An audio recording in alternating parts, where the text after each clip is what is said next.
अस्सलाम वालेकुम। Welcome to YouTube channel mind changer 9। दोस्तों, ये ज़मीन जो हमें बहुत बड़ी लगती है, जिसमें हज़ारों रियासतें, अरबों इंसान, अनगिनत मज़ाहिब और लाखों नज़रियात बसते हैं, ये ज़मीन दरअसल एक छोटी सी है। इस ज़मीन का डायमीटर तकरीबन 13,000 किलोमीटर है। सवाल यहाँ ये पैदा होता है कि हमारी कायनात के मुकाबले में ज़मीन कितनी बड़ी लगती है हमें।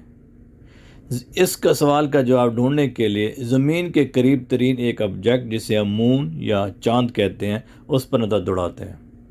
चांद ज़मीन से तकरीबन 3,85,000 किलोमीटर दूरी पर है और 8 अरब इंसानों में से सिर्फ 11 इंसान चांद पर अब तक पहुँचे हैं। 16 जुलाई 1969 को जब अमेरिका से नील आर्मस्ट्रांग ने अपोलो 11 के थ्रू चांद पर कदम रखा, तो चांद पर खड़े होकर पहला इंसान था जो कि चांद पे खड़े होकर ज़मीन की तरफ इस तरह देख रहा था और ज़मीन हमें इस तरह नज़र आ रही थी। अब हम अगर दूसरे सियारे मार्स की बात करते हैं, जो ज़मीन से तकरीबन 394 मिलियन किलोमीटर दूर है, यानी 40 करोड़ किलोमीटर के फासले पर मार्स ज़मीन से दूर है।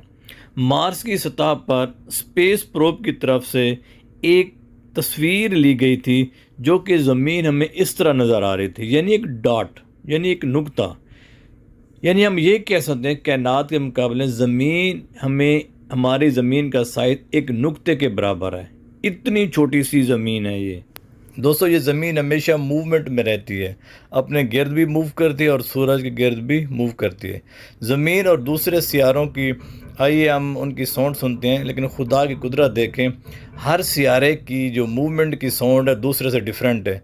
जिस तरह पूरी दुनिया में एक इंसान की आवाज़ दूसरे इंसान से मुख्तलिफ है, इसी तरह हर सियारे की साउंड दूसरे सियारे से मुख्तलिफ। आइए ये देखते हैं।